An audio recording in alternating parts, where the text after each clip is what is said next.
नमस्कार। Life and spirituality जो series है उसमें आपका स्वागत है हमारे चैनल अंतरयात्रा जर्नी विदीन पे और सोशल मीडिया के जितने हैंडल्स हैं जहाँ पे ये वीडियो जाता है, फेसबुक पे, इंस्टाग्राम पे, सब जगह पे जो लोग भी इसको देख रहे हैं उन सब लोगों का बहुत बहुत स्वागत है। दोस्तों, जैसा आपको मालूम है, सप्ताह में हम एक वीडियो लेकर आते हैं, अध्यात्म और जीवन से जुड़ा हुआ वो टॉपिक होता है। तो इस बार का टॉपिक हमने सोचा कि क्यों ना, बहुत सारे लोग पूछ भी रहे थे कि मांसाहार के बारे में बात की जाए। मांसाहार क्या है, कब शुरू हुआ, मांसाहारियों के कुतर्क क्या होते हैं, और बेसिकली वो कुतर्क है, वो तर्क नहीं होता है, और हमारा शास्त्र क्या कहता है ना। तो हम आज इस बारे में थोड़ी सी बात करेंगे। और क्योंकि मांसाहार की वजह से सिर्फ जानवरों का कत्ल होना, ये हिंसा नहीं हो रही है। हिंसा के अलावा बहुत और कुछ अलग अलग लेवल पे चीज़ें होती हैं जो मांसाहारी लोग नहीं समझ पाते हैं। इन्वायरमेंट का प्रॉब्लम किस तरह से होता है, इन्वायरमेंटल जो नुकसान है वो कैसे हो रहा है। चलिए शुरुआत करते हैं इस वीडियो का इस बात को समझने से कि मांसाहार की शुरुआत कहाँ से होती है।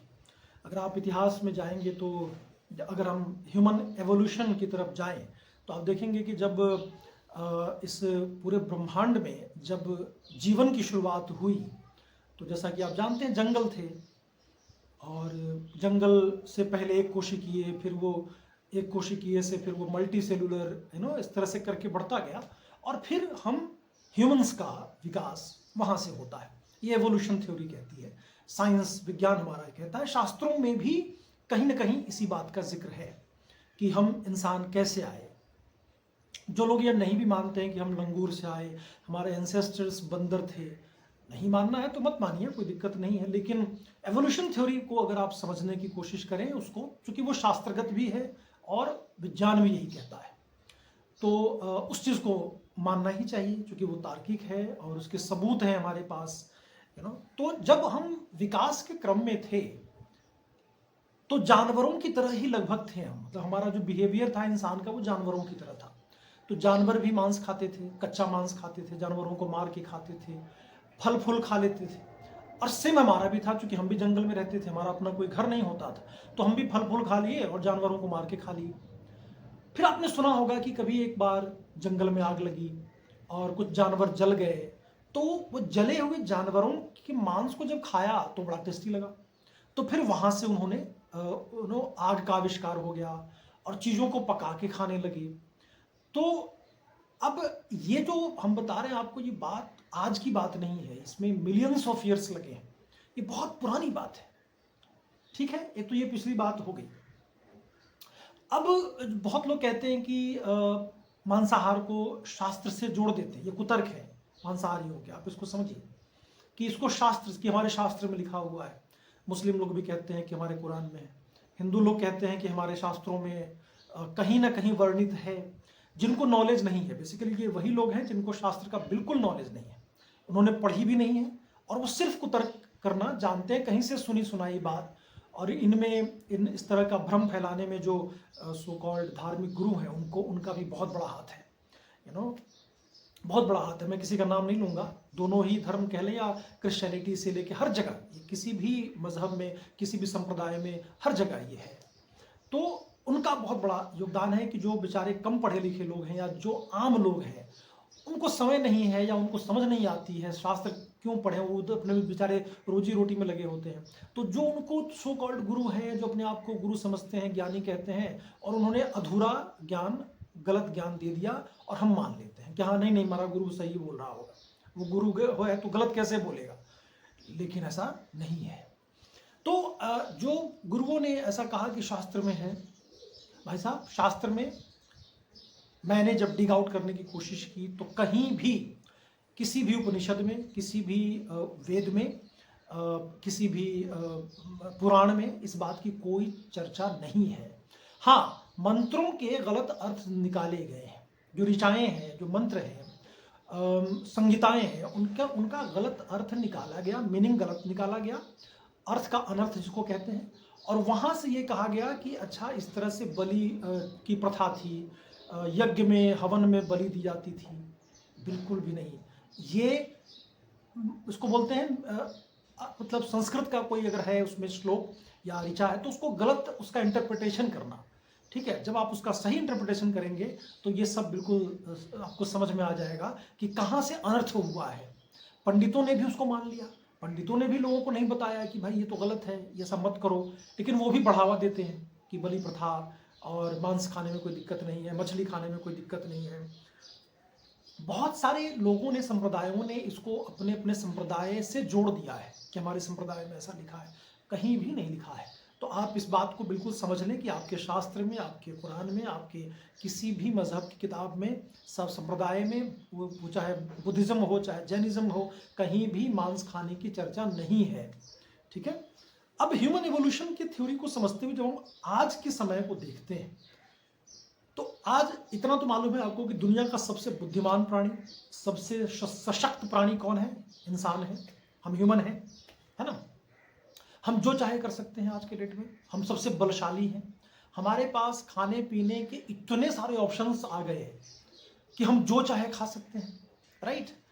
तो जो जंगल में रहते समय जो हम काम करते थे वो आज क्यों कर रहे हैं आप बेचारे उन जानवरों को क्यों मार रहे हो? और यहां तक कि अब तो इंडस्ट्री खुल गया, इंडस्ट्री खोल के खा रहे हैं, क्योंकि वो जिह्वा के स्वाद का सवाल है और बाकी कहीं कोई मतलब नहीं है, वो स्वाद है आपका। तो स्वाद एक बार वो पकाया हुआ, पहले आग में सिर पका के खाए, पहले कच्चा खाया फिर आग में पकाया, फिर उसको मसाला मिला के खाने लगे, तेल मसाले में फ्राई करके अलग अलग डिशेस बनाने लगे। हिंदुस्तान में आप ये जान लीजिए, और ये प्रूफ है कि मुगलों से पहले हिंदुस्तान में इतना मांसाहार नहीं होता था। मुगलों ने ये आके यहाँ अलग अलग डिशेस बनाना, मांस खा के मांसाहारियों का, और मांस का अलग अलग प्रकार बनाना शुरू कर दिया, और वो कल्चर हमारे यहाँ आ गया।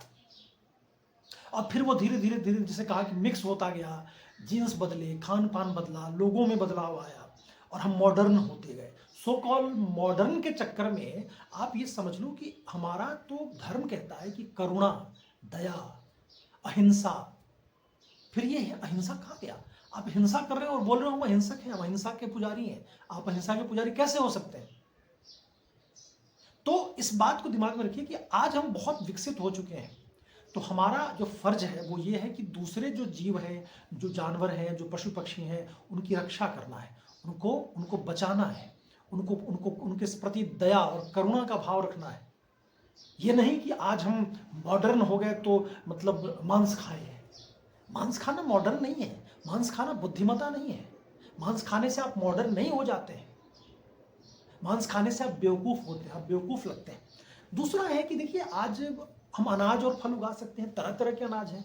डॉक्टर लोग, जो ये मेडिकल साइंस है, जो पूरा का पूरा फार्मास्यूटिकल कंपनी है, जो पूरा उद्योग है उनका अरबों खरबों डॉलर का, वो लोग ये गलत भ्रम फैलाते हैं कि अंडे में प्रोटीन बहुत है, मांस नहीं खाओगे तो विटामिन B12 की कमी हो जाएगी। ऐसा बिल्कुल नहीं है। शाकाहार में इतने विटामिन B12 के सोर्सेज हैं और प्रोटीन के सोर्सेज हैं जितना मांसाहार में नहीं है। तो ये तो गलत जो धारणा और भ्रम फैलाया जा रहा है ना, उसको आप सुन के पहले तो ना लें, बिलीव मत करें, उसके बारे में आप ढूंढिए, डिग करने की कोशिश, प्रश्न पूछना, सवाल करना, तर्क करना, ये तो हमारे धर्म का रहा है, आधार ही रहा है। बाकी संप्रदायों में नहीं है, लेकिन हमारे धर्म में ये है कि हम सवाल पूछते रहें, हम शास्त्रार्थ करते रहें।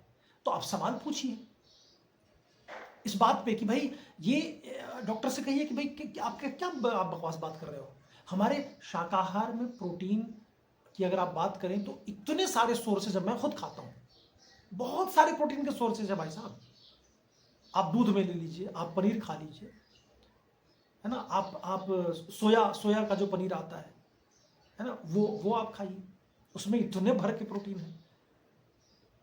हिंदुस्तानी खाने में जो है, मटर में इतना पनीर है, मटर जो होता है, मटर में इतने प्रोटीन है, सॉरी, तो मटर जो है, हरा मटर या सूखा हुआ जो भी, तो उसमें इतने प्रोटीन है। विटामिन B12 के सोर्स, चूंकि मैं खुद शाकाहारी हूं तो मैं लेता हूं और मुझे पता है वो कितने सारे सोर्सेज है। पालक खाइए आप, खजूर जो होता है सूखा हुआ वो आप खा सकते हैं, उसमें बहुत सारा विटामिन B12 है। दही में विटामिन B12 है ना, योगर्ट में होता है, विटामिन B12 होता है। तो बहुत सारे सोर्सेस हमारे पास अवेलेबल हैं। तो ये बहाना मत बनाइए कि उससे विटामिन B12 की कमी होती है, तो ऐसा बिल्कुल भी नहीं है, ठीक है। तो शाकाहार में बहुत सारे विटामिन B12 और प्रोटीन है। अब आइए कि इसको धर्म से, जैसे मैंने कहा कि मत जोड़िए, तो पॉइंट हम ऑलरेडी बात कर चुके हैं कि इसको धर्म से बिल्कुल भी मत जोड़िए। हमारे धर्मों में कहीं भी, हमारे संप्रदायों में भी कहीं भी मार के खाने, मांस खाने की बात नहीं कही गई है। श्रीमद् भगवत गीता में भगवान श्री कृष्ण क्या कहते हैं, आपने अगर पढ़ा है या नहीं भी पढ़ा है तो इस बात को समझिए। वो 3 तरह के खाने की बात करते हैं, राजसिक, तामसिक और जो है वो सात्विक। तो एक बात बताएं, कौन चाहता है कि हम राजसिक भोजन या तामसिक भोजन करें? हम तामसिक पुरुष बने, आप चाहेंगे क्या? आप राजसिक पुरुष बने, आप चाहेंगे क्या?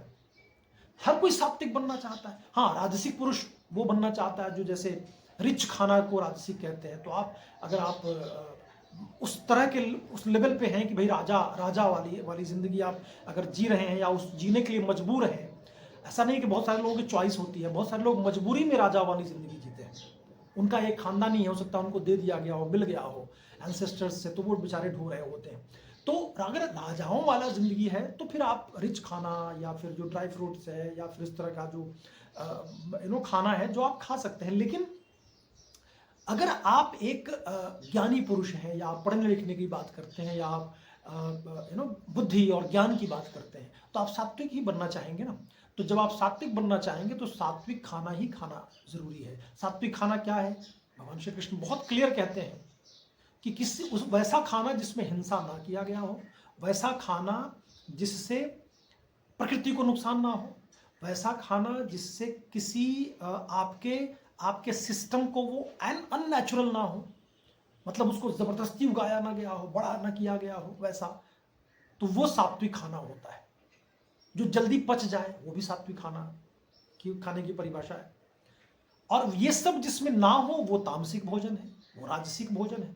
राजसिक भोजन को पचाना बड़ा मुश्किल होता है, बहुत रिच है वो, है ना। तो ये आप इसको समझ लें कि हमारे शास्त्रों में अगर आप श्रीमद् भगवद गीता को आप प्रमाण मानते हैं तो बहुत बड़ा उसमें ये एक चैप्टर है पूरा का पूरा। अब आइए हम त्योहारों में, आज होली मतलब बहुत जल्दी आने वाला है, 2-4 दिन में ही होली शुरू हो जाएगा। ईद में आप देखते ही हैं, बकरीद में कितने सारे जानवरों को मारा जाता है। तो अब त्योहार से भी जोड़ दिया गया है कि हमारे त्योहारों में इसको खाना है। क्यों खाना है भाई?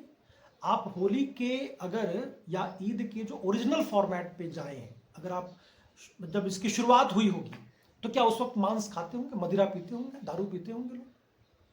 तो लेकिन आज इसको ऐसे अटैच कर दिया गया है कि होली मतलब ही है मांस और दारू। नहीं है ऐसा। प्लीज मैं आप सब लोगों से हाथ जोड़ के प्रार्थना करता हूं कि ऐसा कुछ भी नहीं है। इसको, इसके ओरिजिनल स्वरूप को समझिए। हमारे त्योहारों का मकसद क्या था? त्योहार मनाने, हर त्योहार का कुछ मकसद रहा है और स्पेसिफिक मकसद। ये नहीं कि सबका एक ही है कि खुश होना। चलो खुशी तो मिलती है, खुश होते ही हैं हम, लेकिन उस त्योहार को जिस नेचुरल चीज से जोड़ा गया है हमारे शास्त्रों में और वहां से शुरुआत है, तो आज भी उसके ओरिजिनल स्वरूप को समझिए तो सही, उसको बचाइए तो सही। लेकिन हमने क्या किया, उस मकसद को भूल गए और गलत चीजें उसमें हमने शामिल कर दिया। कीचड़ से होली खेलना, पेंट से होली खेल रहे हैं, मांस, कितने सारे बकरों को काट के खा जाते हैं। मांस खाना मतलब बिना मांस के ऐसा लगता है कि होली ही नहीं। होली तो इतना पवित्र त्योहार है, इसको हमने अपवित्र बना दिया है मांस और मदिरा से जोड़ के। बहुत पवित्र त्योहार है, आप जान लीजिए। अगर आप होली के असली जो उसका मूल तत्व है होली का, वो ये है कि पहले तो मौसम बदलता है। मौसम बदलते के साथ ही एक सेलिब्रेशन की शुरुआत होती है, ठंड खत्म होता है और बसंत ऋतु का आगमन है। उसके बाद गर्मी शुरू होगा, फिर नए फसल लगेंगे, फसल कटते हैं उस वक्त, है ना। तो एक सेलिब्रेशन प्रकृति में देखिएगा कि जो पतझड़ का मौसम है वो चला जाके और नए नए पत्ते आते हैं, मंजर आता है, आम की शुरुआत होती है। तो प्रकृति जो है वो खिल के सामने आ रही होती है, उसमें ये खुशी है। रंग जो है वो हमारे अंदर जो सब 7 रंग है उसका द्योतक है, उसके बारे में वो सूचना देता है कि हमारे जीवन में कितना रंग भरा हुआ है। तो रंगों की होली। और वो टेसू के फूल से पहले रंग खेलते थे पहले लोग बना के। आज भी जो नेचुरल जो आपका अबीर है, गुलाल है या रंग बनता है, वो नेचुरल पौधे से बनता है, वो अननेचुरल केमिकल से नहीं बनता है। और उसका तो आज के डेट में फिर से एक शुरुआत मार्केट बन गया है कि नेचुरल नेचुरल नेचुरल। पहले तो लोग हमारे घरों में नेचुरल रंग बनाते थे, गुलाल बनाते थे हमारे बुजुर्ग। तो प्लीज आप वापस उस असली स्वरूप पे आइए। उसके गलत स्वरूप या उसके बदले हुए जो भ्रामक रूप है उसको छोड़ना पड़ेगा, है ना। त्योहारों पे जो है वो गलत शास्त्र से जोड़ के ना देखें। बकरीद में जो बकरे कटते नहीं है उसका कोई मकसद नहीं है हमारे उस बकरीद मनाने से, बकरे को मारने का, है ना।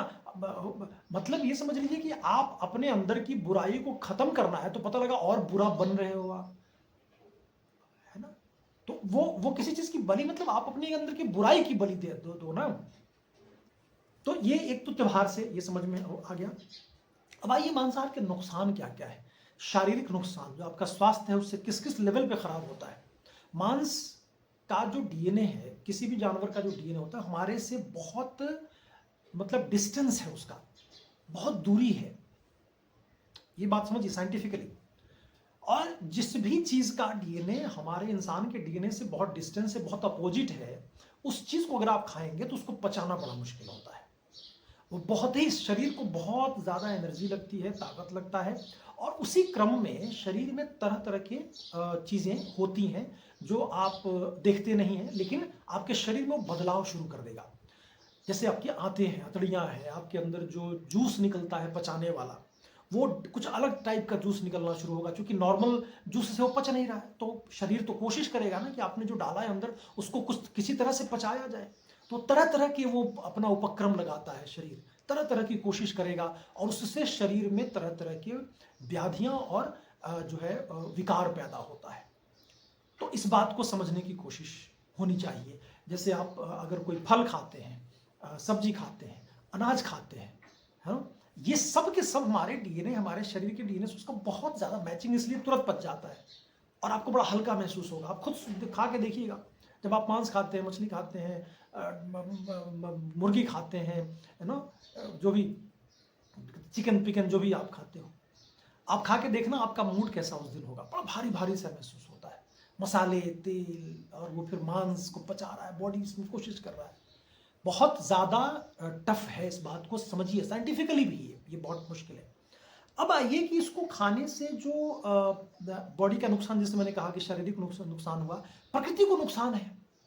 इस पूरी दुनिया में जितने जानवर मारे जाते हैं उसकी वजह से कितना सारा पानी का नुकसान है, उसकी वजह से प्रकृति का, जो आपने सुना कि साइंटिफिकल रिसर्च आया है कि पूरा टेम्परेचर बढ़ रहा है हमारे पूरे नेचर का।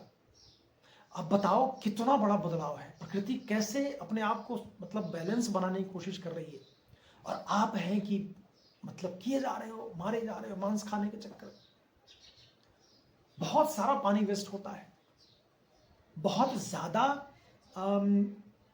उससे जो गैस निकलता है। कहते हैं कि जब जानवरों को मारते हैं, जो तड़प, उसकी तड़प है, जो उसका जो एक क्रूरता है, उससे बहुत सारा ऐसी एनर्जी पूरे एनवायरनमेंट में निकल के आती है, जो हमारे एनवायरनमेंट को नुकसान पहुंचाता है, जो हमारे पूरे एनवायरनमेंट का जो बैलेंस है उसको बिगाड़ता है। तो ये उस लेवल पे जाके कहां कहां ये नुकसान कर रहा है जो दिख नहीं रहा हमें। तो हमें लगता है कि अरे यार ठीक है ना, हमें दिख नहीं रहा तो हमें क्या उससे मतलब है। लेकिन नहीं, जो नहीं दिख रहा है उसको समझने और देखने की कोशिश करिए।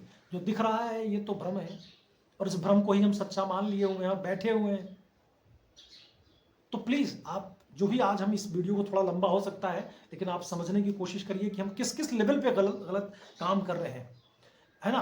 तो एक तो ये हो गया कि अगर आप वैसे भी, मतलब मनुष्य का अगर आप देखेंगे कि मनुष्यता क्या है, मनुष्यता की परिभाषा में भी जाएंगे तो करुणा, दया, अहिंसा, ये सब तो बिल्कुल बेसिक है, हमारे शास्त्रों में क्लियर लिखा हुआ है। भाई साहब पढ़ा तो लो कम से कम, सारे उपनिषदों में, श्रीमद् भगवद गीता में, वेदों में, वेदांत में, है ना, जो भी षट दर्शन है, हमारे 6 दर्शन है, उन सारे दर्शनों में इस बात की चर्चा है। तो कहने का मतलब ये हुआ कि हम अपना कुतर्क लगा के को, मतलब कि नहीं नहीं ये तो किसी ने ऐसा नहीं कहा, हमें तो अच्छा लगता है स्वाद इसलिए हम खाते हैं, हम मार थोड़े ना रहे हैं, कोई जो मार रहा है वो मार रहा है, हम तो सिर्फ खा रहे हैं। ये सब बेवकूफ़ी कुतर्क है। अगर आप कर्मास की बात भी करेंगे, जोड़ेंगे इससे, तो जो मारने वाला है उसको जितना बैड कर्मास उसका खराब हो रहा है, उतना ही आपका भी हो रहा है। ये मत समझना कि उसने मार दिया हो गया, हम तो बस उसमें मसाला मिला के पका के खा गए। आप भी उतने ही जिम्मेवार हैं। आपका भी कर्मास का जो साइकिल है वो बिगड़ा उतने ही बुरे उस चक्र में आप भी फंस रहे हो।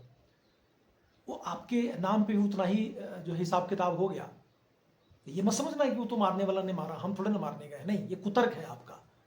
ठीक है, तो ये आप इस बात को समझने की कोशिश करिए। और भी पता नहीं तमाम तरह के कुतर्क, हम तो जब मतलब शाकाहारी मैं शुरू से ही रहा हूँ, तो मांसाहारियों से पल्ला पड़ता रहा है मेरा तो। और वो ऐसे ऐसे तर्क देते हैं कि मतलब मत पूछिए आप, आपको पूरा मतलब पता नहीं कहाँ कहाँ से वो तर्क वो लाते हैं। वो कुतर्क है, इतने कुतर्क लेके आते हैं इस बात को सिर्फ साबित करने के लिए कि नहीं मैं तो सही कर रहा हूं, मुझे कोई प्रॉब्लम नहीं है। यहां तक कि गौ मांस खाना, अरे भाई मतलब आप छोटे जानवर क्या क्या मार के खा रहे हो आज के डेट में। प्रकृति में मुझे लगता है इंसान इस लेवल पे गिर गया है कि सिर्फ उस स्वाद के चक्कर में दुनिया का कोई भी ऐसा जानवर या पशु पक्षी नहीं है जो नहीं खा रहे इंसान। तो क्या आपको लग रहा है कि आप सही कर रहे हो? जरा सोचना। मैं आपको मतलब डायरेक्ट मना नहीं कर रहा हूं, लेकिन प्लीज मेरे आज के इस वीडियो को देख के ना थोड़ा सोचना, थोड़ी देर, ज्यादा समय मत देना, लेकिन थोड़ा विचार जरूर करना। आपको खुद ही अंदर से आपके इसका उत्तर मिल जाएगा कि खाना चाहिए या नहीं खाना चाहिए। ठीक है, तो चलिए, होली होली आने वाला है, होली अच्छे से मनाइए और कोशिश करिए कि मांस मदिरा से बचें, शाकाहार। और होली त्योहार का जो असली स्वरूप है, जिस लिए वो शुरू हुआ, उसको सेलिब्रेट किया जाए, उस पर फोकस किया जाए, है ना। चलिए, आज के लिए इस वीडियो में इतना ही। मिलते हैं अगले सप्ताह एक नए वीडियो के साथ। ऐसे ही हम बिल्कुल झकझोरने वाला और विचार, आपको विचार में कहीं ना कहीं आपके विचार को थोड़ा झकझोर दें, आपको विचारने के लिए मजबूर करें, ऐसे वीडियोस हम लेकर आते रहेंगे। अगर चैनल को सब्सक्राइब नहीं किया है तो कर लीजिए, इससे बहुत हमें हेल्प मिलता है, बहुत मोटिवेशन मिलता है। और हमारे चैनल को सब्सक्राइब करें और वीडियो को शेयर भी करिए, ताकि बहुत लोगों तक ये